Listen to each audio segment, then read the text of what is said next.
제가 수년 전에 너무 인상적인 책이라 저희 교회도 소개한 적이 있는 한 저자 이야기로 여러분과 함께 오늘 말씀을 시작하고자 합니다. 미국 펜실베니아 대학, 미국의 그 10대 명문대학 중에 한 유명한 대학이죠. 이 대학의 심리학과 교수인 안젤라 더크웍스라는 심리학과 교수가 있습니다. 아주 젊은 여자 교수님이신데 이 교수님께서는 천재들만 받는 상, 그래서 전 지구상에 지금까지 20명도 받지 못한 메가더 상이 있습니다. 이 상을 수상한 아주 천재적인 심리학자입니다. 이분이 2007년에 심리학의 새로운 한 개념, 신개념을 소개함으로써, 그리고 그런 책을 쓰므로써 일약 세계적인 스타가 된 그런 분입니다. 이 사람이 이 책에서 하버드 대학에서 과거에 진행되었던 한 실험을 소개를 합니다. 러닝머신을 최대 속도를 놓고 달리게 하는 것입니다. 130명에게 5분 동안 달리게 하였는데 5분이면 짧은 시간이지만 최대 속도이기 때문에 굉장히 달리는 사람에게는 길게 느껴집니다. 그리고 하버드 대학은 40년간 그분들의 삶을 추적을 했던 과거의 실험이 있었던 겁니다. 그런데 나중에 40년 후에 그들이 사회적으로 얼마나 성공했는지, 직업이나 연봉이나 사회적 인지도 등을 다 조사를 해보니까 그 성공한 사람의 공통점이 있었습니다. 그것은 IQ가 아니었고 그리고 재능도 아니었습니다. 딱 한 가지 공통점이 있었는데 그것이 바로 그릿 지수가 높았다는 것입니다. 이 그릿이라는 영어 단어는 원래 끈기나 근성이나 인내력을 말하는 그런 영어 단어입니다. 그래서 이 그릿이라는 것은 한계가 왔음에도 불구하고 포기하지 않고 한 걸음 더 뛰려는 자세, 즉 인내력이나 근성을 말하는 것입니다. 그런데 이것은 하버드 대학뿐만이 아니라 미국의 육군사관학교 졸업생들과 미국의 교사들을 대상으로 동일한 실험을 했을 때 동일한 결과를 나타나게 되었다는 것입니다. 아이들의 특징이 있는데 그것은 기다리지 못한다는 겁니다. 어른이 된다는 것은 기다리는 힘이 그만큼 늘어 있다는 뜻입니다. 그런데 요즘 점점 나이는 어른인데 속이 아이 같은 사람이 늘어나고 있죠. 기다리는 힘이 정말로 약해지고 있는 그런 시대를 우리가 살고 있는 것 같습니다. 그래서 나의 그릿지수는 얼마냐? 내 아이의 그릿지수를 높여주는 것이 결국 우리 아이들의 미래가, 우리 아이들이 더 성숙한 삶 혹은 더 성공적인 삶을 살 수 있도록 도와준다는 것입니다. 그런데 이 그릿지수라고 하는 개념이 정확히 성경에도 나옵니다. 바로 믿음의 사람은 그릿지수가 높은 사람이라는 거예요. 성경에 따르면 믿음이라는 게 뭐냐? 믿음은 하나님의 약속을 기다리는 것이다. 이렇게 정의를 합니다. 그리고 성숙한 믿음의 사람은 누구냐면 그 기다리는 힘이 점점 늘어나 있는 사람, 기다릴 수 있는 힘을 가진 사람, 이것을 성경은 성숙한 믿음의 사람이라고 그렇게 정의를 하고 있습니다. 누가복음 18장에 보면은 한 과부의 억울함을 당한, 그래서 그 과부가 그 재판장을 찾아가서 그렇게 청원을 하는 과부의 기도에 대한 비유가 나오죠. 그때 예수님께서 이 과부의 비유를 마치시면서 마지막 부분에 하신 말씀을 여러분 기억하십니까? 나는 너희에게 반드시 기도를 응답해 줄 것이다. 그렇게 분명히 말씀하시죠. 그런데 마지막에 이상한 구절이 나와요. 그런데 인자가 올 때에 믿음을 보겠느냐? 내가 반드시 그 기도 응답을 가지고 올 텐데 그때까지 기다려줄 사람이 있겠느냐? 그래서 여기서 믿음을 보겠느냐는 것은 믿음은 곧 기다리는 힘을 가진 것이죠. 기다림이 있는 사람, 그릿지수가 높은 그 사람이 과연 있겠느냐? 라고 예수님은 탄식하시었습니다. 저는 요즘 아브라함 삶을 묵상하고 있는데요, 아브라함이 75세 때 부름을 받았습니다. 아들과 땅을 주시겠다는 약속을 받았죠. 아브라함은 그 약속을 믿고 갈대아 우르를 떠났고 가나안 땅에 오게 됐는데, 가나안 땅에 온 지 10년이 되어도 아들이 나오지를 않았습니다. 그래서 아브라함은 낙심을 하죠. 덩달아 그의 아내 사레도 낙심을 합니다. 그래서 사라가 내놓은 꾀가 있었습니다. 인간적인 방법이 있었습니다. 하갈이라는 여종을 대리모로 삼자. 그래서 태어난 것이 이스마엘이었죠. 그때 아브라함의 나이가 86세였다고 합니다. 바로 그 순간 우리가 알 수 있는 거, 아브라함의 믿음의 그릿지수는 10년이었던 겁니다. 10년 만에 아브라함은 기다림을 끝낸 거예요. 10년 만에 무너지게 된 것입니다.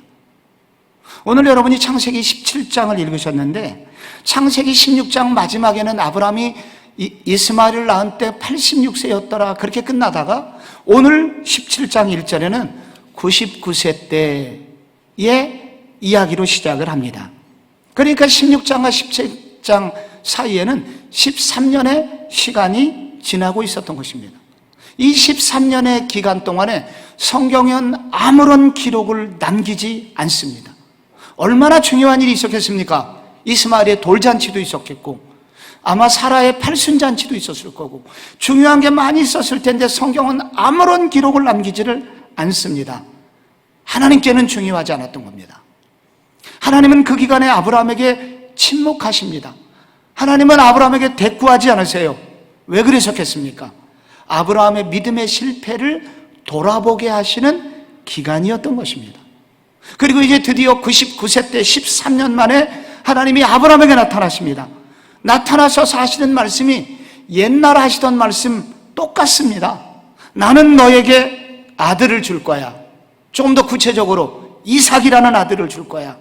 나는 이 약속을 꼭 지킬 거야. 너 이 약속을 지킬 테니까 너 끝까지 기다려야 돼 하면서 아브라함에게 너의 그릿지수를, 믿음의 그릿지수를 높여라 라고 이렇게 요구를 하고 계신 것입니다. 여러분, 이 창세기를 여러분께서 읽으실 때 생각하셔야 되는 게, 이 창세기의 저자는 모세라는 겁니다. 모세는 지금 출애굽한 이스라엘 백성들을 이끌고 광야길을 걷고 있는 것입니다. 바로 이 광야의 한복판에서 이 창세기라는 책을 지금 하나님으로부터 영감을 받아서 이 책을 쓰게 된 거예요. 그래서 이 창세기를 처음 읽었던 독자들은 광야의 이스라엘 백성들입니다. 이 광야의 이스라엘 백성들에게 이 아브라함 이야기를 통해서 하나님의 말씀을 전하는 것입니다. 우리는 지금 광야길을 가고 있습니다. 너무 지치고 힘들죠. 그런데 여러분, 하나님이 꼭 가나안 땅까지 우리를 인도해 주실 겁니다. 우리 그때까지 기다려야 됩니다. 그때까지 포기하지 말고 낙심하지 말고 이 길을 끝까지 걸어가야 됩니다. 하나님은 반드시 주실 거예요 라고 이렇게 모세는 이 설교를 통해서 이스라엘 백성들을 깨우고 있는 것입니다. 그런데 이 설교는 사실 우리를 위한 설교이기도 합니다. 우리는 예수를 믿고 난 이후에 광야 같은 삶을 자주 갑니다. 그래서 우리는 자주 낙심을 합니다. 하나님의 축복이 금방 오지를 않아요. 예수를 믿고 나면 내 삶이 좀 달라지고 내 삶이 풍요로워질 줄 알고, 혹은 어떤 기도를 했는데 기도 응답이 쉽게 오질 않아요. 그래서 우리는 낙심을 합니다. 좌절을 합니다. 광야길에서 원망을 합니다. 그때 이 말씀이 우리에게 도전을 합니다. 반드시 주실 겁니다. 여러분, 그러니까 응답받기 전까지 낙심하지 말고 포기하지 말고 기다리세요. 당신의 영적 그릿지수를 높이세요 라고 주님이 말씀하시는 것입니다. 요즘이 더욱 이 말씀은 필요합니다. 우리는 지금 코로나19가 곧 끝날 것이라고 생각했었습니다. 2주만 참으면 된다 그래서 2월 말부터 2주간 영상 예배를 드렸는데 2주가 지나서 다시 2주가 연장이 됐습니다. 4주가 됐습니다. 끝나지 않았습니다.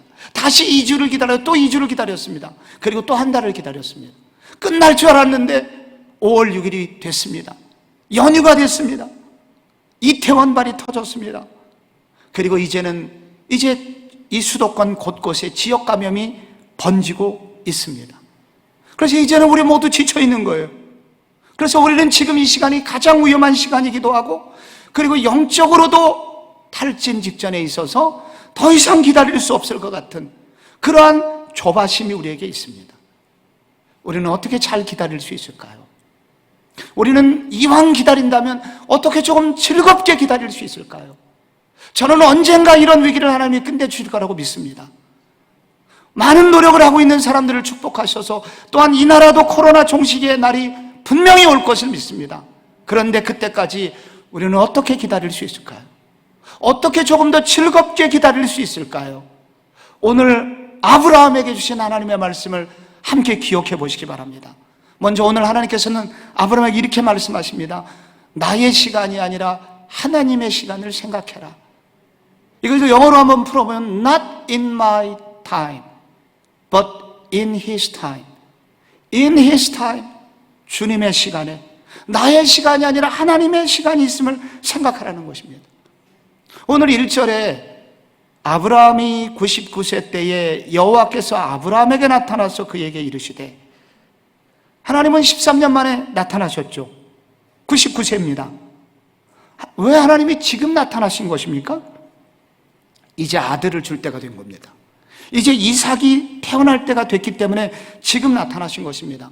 그래서 여러분, 이삭은 아브라함 몇 세 때 태어나죠? 우리 모두는 알고 있습니다. 100세 때 태어납니다.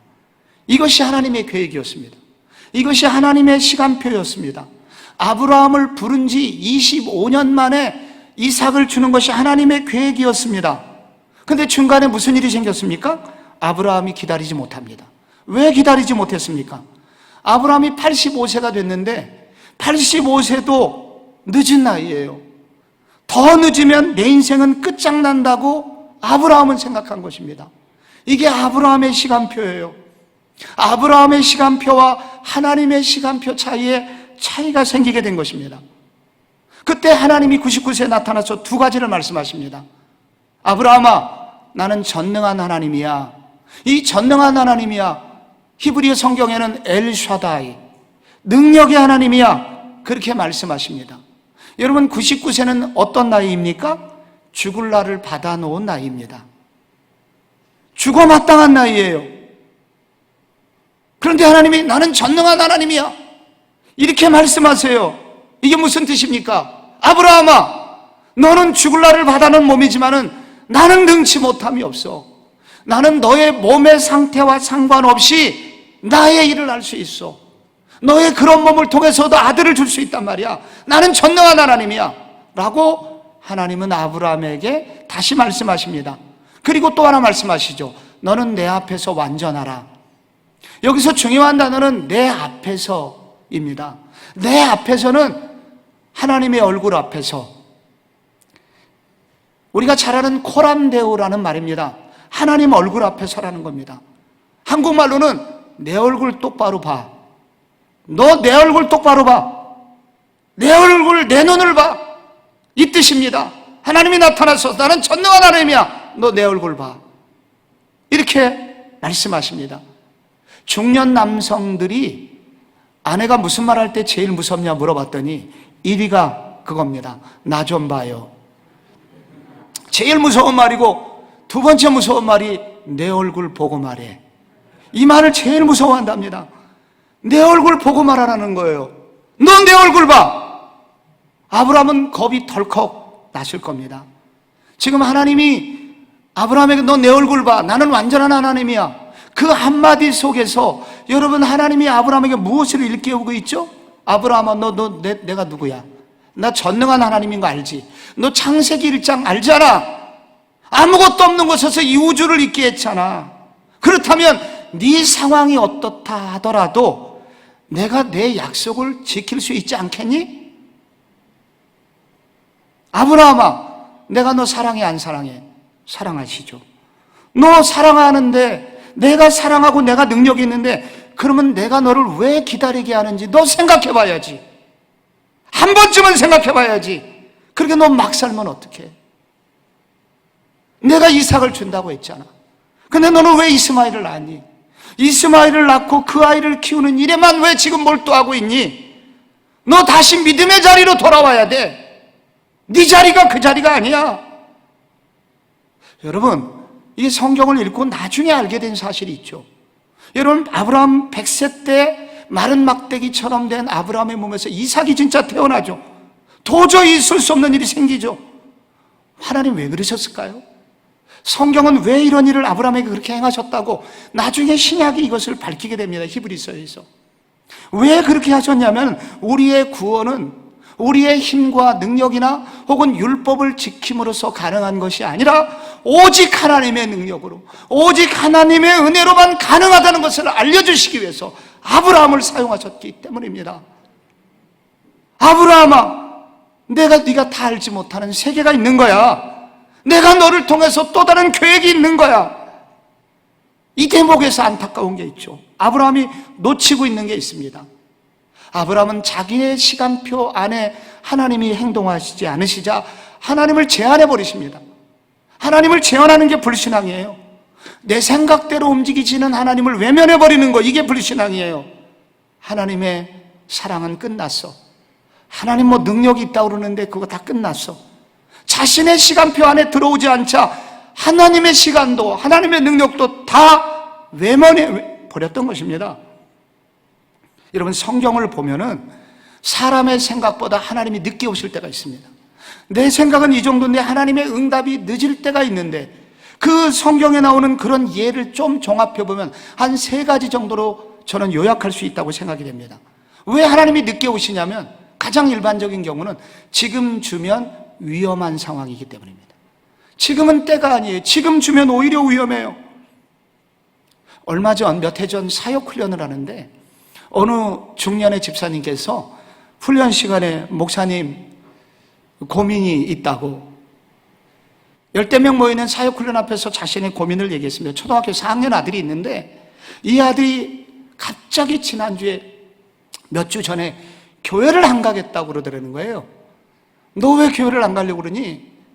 알고 보니까 자기가 좋아하는 짝이 있었는데, 예지라는 여학생이 있었는데 이 여학생이 다른 남학생을 좋아하게 됐다는 거예요. 그래서 하나님이 나를 사랑하지 않으셔. 나는 이제 교회 안 갈 거야. 하나님이 나를 사랑하지 않으셔. 난 교회 안 갈 거야. 목사님, 내 아들이 교회를 안 가겠다 그러는데 어떻게 하면 좋으냐고. 내가 뭐라고 하면 되죠? 그랬더니 그 사역훈련생들 하시는 말씀이 가장 많이 나온 답, 뭐라고 말해야 되니? 일이 가장 많이 나온 답, 그 여자만 여자가 아니란다. 이 세상에는 여자는 많아. 그렇게 얘기를 많이 하시더라고요. 2번째 많은 대답, 예지보다 더 이쁜 애를 하나님이 준비해 놓으셨을 거야. 그 답을 가지고 집에 갔습니다. 애가 알아들었을까요? 알아듣지를 않는 겁니다. 여전히 뾰로통해서 삐져서 돌이키질 않는 겁니다. 엄마가 할 수 있는 일이 뭐가 있겠어요? 방법이 없습니다. 설득이 안 되는 거, 이해가 안 되는 거예요, 애가. 우리는 압니다. 우리 모든 어른이 되면 압니다. 아들아, 지금은 그때가 아니야. 지금 주시면 더 위험해. 하나님이 왜 안 주시냐면은 지금 주면 위험하기 때문에 안 주시는 거예요. 2번째 많은 경우가 훈련이나 회개가 필요하기 때문에 안 주십니다. 훈련 받고 준비가 되고, 그리고 지금 혹은 회개가 필요하고, 그래서 회개한 후에 깨끗한 그릇이 된 후에 하나님이 주시려고 하기 때문에 안 주시는 겁니다. 출애굽한 이스라엘 백성들에게 당장 가나안 땅에 못 들어가게 하셨죠. 40년 걸렸죠. 훈련이 필요했던 겁니다. 열방의 축복의 통로가 되기 위해서는 이스라엘 백성들에는 훈련이 필요했어요.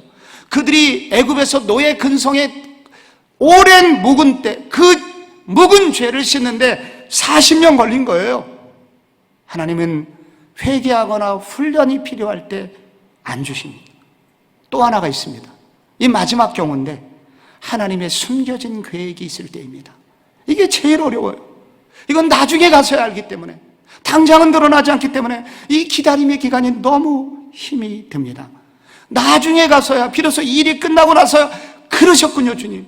그래서 주님이 그렇게 하셨군요. 비로소 알게 되기 때문에 3번째 경우는 어려운 경우이긴 합니다. 주님은 언제나 우리에게 가장 좋은 것을 준비하십니다. 밤은 언제 따야 되냐면 가을에, 늦은 밤에 따야 됩니다. 그럼 저절로 떨어져요. 미리 여름에 가서 따려고 그러면 가시에 찔리게 됩니다. 하나님의 시간표가 늦어질 때 우리는 당연히 생각해야 됩니다. 그리고 물어야 됩니다. 주님, 내가 혹시 잘못한 게 있나요? 주님, 혹은 내가 훈련받을 때가 것이 있나요? 주님, 내가 혹시 지금 내 때가 아닌데 내가 조바심을 치고 있는 건 아닌가요? 주님, 숨겨진 뜻은 없으신가요? 이렇게 주님께 물으시면 여러분, 주님은 분명히 말씀해 주실 겁니다. 그래서 여기 믿음의 정의가 나옵니다. 믿음이란 도대체 뭐냐? 믿음이란 하나님의 시간을 신뢰하는 것입니다. 나의 시간이 아니라 주님의 시간이 있음을 믿습니다. 지금 안 주시는 것은 내게 더 유익한 때가 있기 때문입니다. 내가 모르는 다른 세계가 있음을 믿습니다 하면서 걸어가는 겁니다. 창세기의 저자 모세는 출애굽기 2장에서 자기 어머니 얘기를 하죠. 모세는 죽을 운명으로 태어납니다. 애굽의 바로는 모든 남자는 죽여라. 그리고 모세를 몇 달 낳고 키웠는데 더 이상 숨길 수 없어서 여러분 어떻게 합니까? 모세의 어머니가 갈대 상자를 만들고 거기에 역청을 넣어가지고 물이 새지 않게 하여 거기다가 갓난장이 모세를 여러분 나일강에 띄우지 않습니까? 여러분 요게벳의 노래 아시죠? 여러분 요게벳이 그 출애굽기 2장에 요게벳의 그 마음을 만든 그 노래, 정처 없이 강물에 흔들흔들 흘러내려가는 그 상자를 보며 어머니 요게벳이 기도하죠. 너의 삶의 창조주, 너의 참 주인이신 부모이신 하나님께 너의 삶을 맡긴다 하면서 요게벳이 그 아들을 갈대 상자에 흘러보내는데 무슨 일이 생겼습니까? 아마도 수키로를 지나지 않아서 바로 몇 분 걸리지 않아서 모세의 갈대 상자는 다음 어떤 장소에 걸리게 되고 울음소리가 나고 그때 마침 바로의 공주가 목욕을 하러 나오고 사실은 제사를 드리러 나오고 그래서 결국 모세를 발견하고 그는 애굽의 왕자가 되고 결국 80년 후에 이스라엘 백성들을 출애굽하는 지도자가 되지 않습니까? 요게벳의 믿음, 모세의 어머니의 믿음을 보라. 지금 당장 내가 모르는 세계가 있지만 불평하고 원망하지 않고 자신의 최선을 다하는 모세의 어머니가 믿음의 어머니라는 거예요. 그게 바로 믿음이라는 거예요. 1세기에 예수님의 재림이 늦어지자 많은 사람들이 낙심할 때 여러분 베드로 사도가 이렇게 말합니다. 베드로후서 3장 9절에 주의 약속은 어떤 이에 더디다고 생각하는 것 같이 더딘 것이 아니라 오직 너희를 대하여 오래 참으사 아무도 멸망치 않고 다 회개하기에 이르기를 원하시느니라. 주님이 늦게 오는 이유가 있다는 거예요. 기도해도 응답이 안 올 때가 있다는 거예요. 그때 여러분 소리치셔야 됩니다. Not in my time. 내 생각대로 내 때가 안 됐다고 불평하지 말고 In His time. 주님의 때가 있을 거야. 주님의 시간이 있을 거야. 주님 그렇게 하실 거죠? 주님 생각 맞으신 거죠? 주님 잊지 않으셨죠? 주님 기억하시고 주님의 시간에 이루어 주실 거죠? 하면서 고백하시면서 이 시간을 걸어가라는 것입니다. 둘째요. 그리고 마지막으로 우리는 어떻게 잘 기다릴 수 있을까요? 하늘의 꿈을 회복하셔야 됩니다. 여러분 2절에 하나님께서 아브라함에게 내가 내 언약을 나와 너 사이에 두어 너를 크게 번성하게 하리라 하시면서 자꾸 언약을 맺자고 자꾸 얘기했습니다. 언약 얘기가 계속 나오는데 이 하나님은 아브라함에게 여러 번 언약을 맺으셨는데요. 여러분 얼마 전 창세기 15장에서 동물의 반을 쪼개놓고 그리고 그 횃불이 쪼갠 고기 사이로 지나가는 그 창세기 15장에 언약이 나오죠. 그때 이 언약을 맺은 지 얼마 안 돼, 바로 지금 17장에서 다시 한번 하나님은 아브라함에게 언약을 맺자고 하세요. 언약을 맺자고. 자꾸 언약을 맺자고 그러세요. 자꾸. 언약은 약속입니다. 약속. 왜 하나님이 아브라함에게 자꾸 언약을 맺자? 내가 언약을 맺자. 너 내 손 걸어. 자꾸 이러시는 거거든요. 왜 그래요? 아브라함이 조바심을 치니까. 애들이 자꾸 아빠 꼭 사줄 거야? 그래, 꼭 사줄게. 기다리지 못하고 크리스마스 한 달 남았는데 한 달 전부터 날마다 물을 때 어떻게 해요? 아빠가 그래 꼭 사줄게. 새끼손가락 꺾고 계속 약속을 하죠. 왜 자꾸 하나님이 언약을 맺자고 그러시면 아브라함아 내가 꼭 약속 지킬 거야. 때가 안 돼서 그런데 반드시 약속을 지킬 거야. 그래서 하나님은 언약을 17장에서 또 아브라함하고 맺으시게 되는 겁니다. 근데 이 창세기 17장에 나오는 언약의 특징이 있는데 그것은 5절에 나옵니다. 이제후로는 내 이름을 아브라함이라 하지 아니하고 아브라함이라 하리니 이는 내가 너를 여러 민족의 아버지가 되게 하려 함이니라. 아브라함, 그동안까지는 아브라함이었어요. 한 가족의 아버지라는 뜻이죠. 근데 뒤에 함이 붙으면은 여러 민족의 아버지, 열국의 아버지라는 뜻이 됩니다. 고대 중동에서 왕과 제후들하고 언약을 맺을 때 그 왕은 제후들에게 새로운 이름을 줍니다. 새로운 작위를 줍니다. 이것은 대왕이 제후를 향한 소망이 있는 거예요. 그 이름 속에 당신은 이렇게 좀 해주세요. 하나는 대왕의 소망이 있는 것입니다. 아버지가 아들에게 이름을 지어줄 때 바로 부모님이 이름을 지어줄 때 다 부모의 소원이 들어있죠.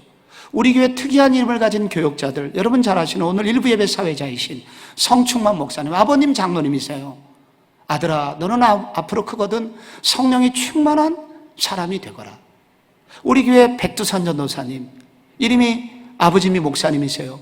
딸이 태어났어요. 딸을 백록담이라고 지으려고 하다가 할아버지의 반대로 애들 이름 갖고 장난치지 마라.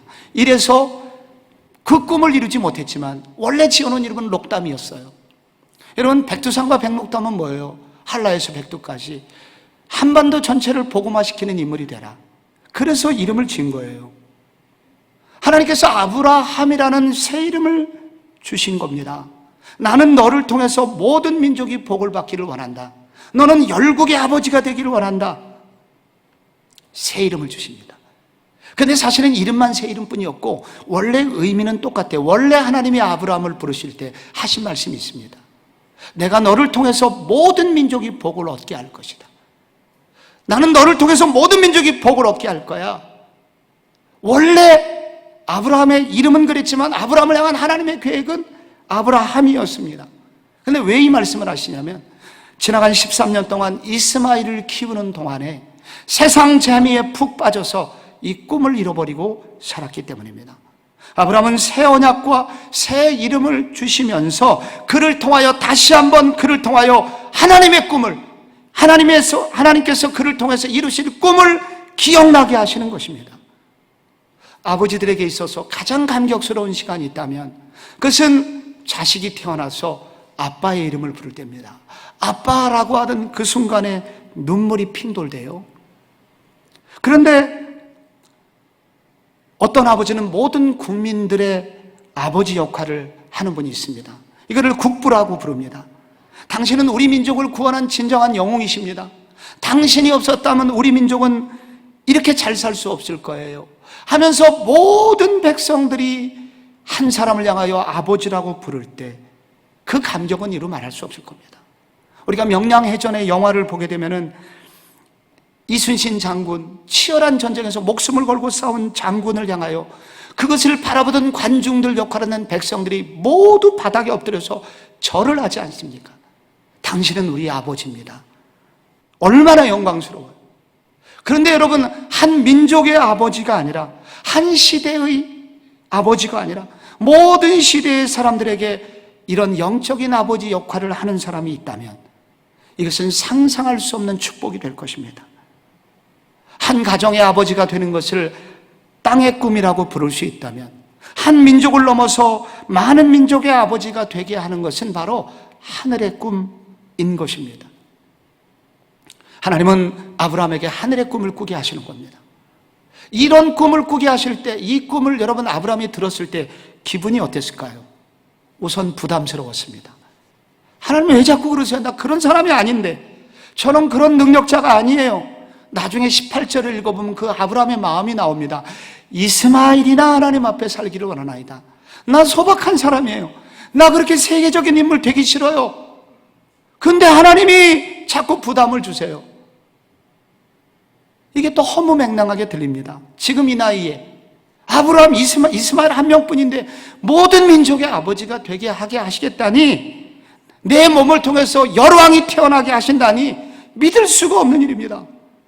그런데 바로 이때 그 순간 아브라함이 잘한 일이 있습니다. 하나님의 약속을 믿은 것입니다. 하나님이 설득하실 때 설득을 당합니다. 그리고 그 언약의 징표로서 할례의 언약, 할례 예식을 받게 됩니다.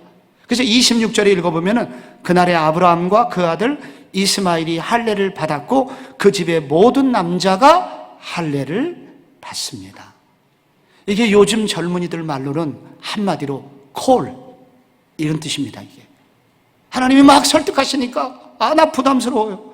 하나님 너무 정말 믿기지 않지만 하나님이 자꾸 설득하시니까 아브라함이 이렇게 하면 콜, 그래가지고 할례를 받는 거예요.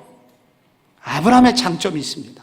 아브라함은 중간중간에 실패도 있었고, 아브라함은 중간중간에 하나님의 뜻도 못 지켰지만 하나님이 다시 나타나서 말씀하실 때 자신을 돌이키고 자신의 약함을 인정하면서 동시에 하나님의 약속을 믿었다는 것입니다. 그래서 여기 진정한 믿음의 정의가 나옵니다. 믿음이 무엇일까요? 늘 완벽하게 주님을 따라가는 것이 아니라 부족과 실수가 있지만 다시 말씀하실 때 회개하고 주님을 신뢰하고 따라가는 것입니다. 이것을 믿음이라고 한다는 거예요. 아브라함이 85세 때는 실패했지만, 그리고 인간적으로 꽤 오랜 삶을 살았지만 99세 때 다시 말씀하실 때 아브라함은 다시 믿음의 길로 들어서게 되는 것입니다. 다시 하늘의 꿈을 받아들이고 하늘의 꿈을 꾸게 되는 것입니다.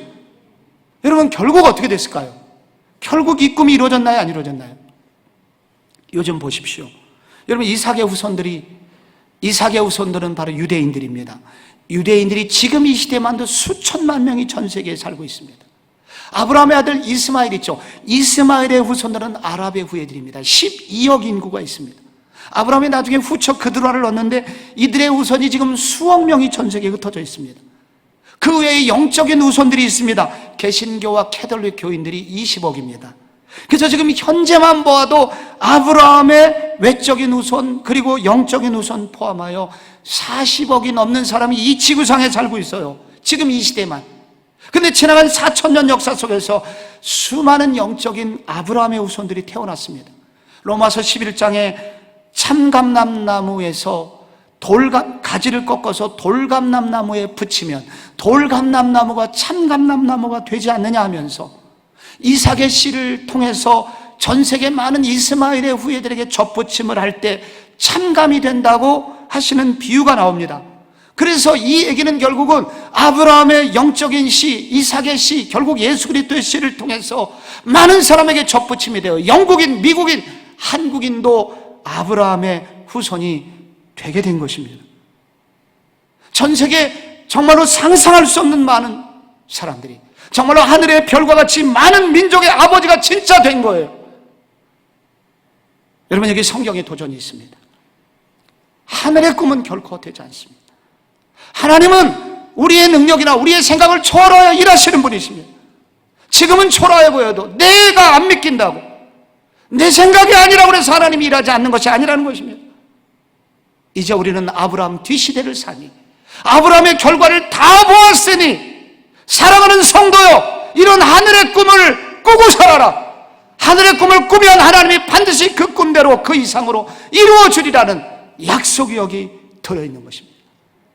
여러분, 예수님께서 갈릴리 호숫가에서 팔레스타인 땅을 한 번도 떠나보지 않은 여러분 초라한 어부들에게 예수님 뭐라고 그러셨습니까? 내가 너희로 사람을 낚는 어부가 되게 하리라. 그리고 또 3년 후에 뭐라고 말씀하셔? 하늘과 땅의 모든 권세를 내게 주셨는데 너희는 가서 모든 족속으로 제자를 삼으라. 이게 지금 말이 되는 얘기입니까? 이 촌놈들에게. 그런데 정말 당장은 실패했지만 성령이 임하시게 되고 그들이 믿음의 자리에 다시 서고자 했을 때 성령님 도와주셔서 놀라운 새로운 차원의 삶을 살게 하여 그들이 전한 복음으로 우리까지 예수를 믿게 되었습니다. 하나님은 우리의 생각과 상상을 초월하여 우리로 하여금 존귀한 사람이 되게 하시는 것입니다.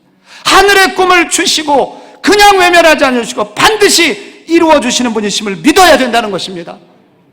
저는 이 말씀을 준비하면서 100군데 이상 원서를 넣고 그렇지만 한 군데도 오라는 데가 없는 이 시대 청년들이 이 말씀이 얼마나 멀게 느껴질까.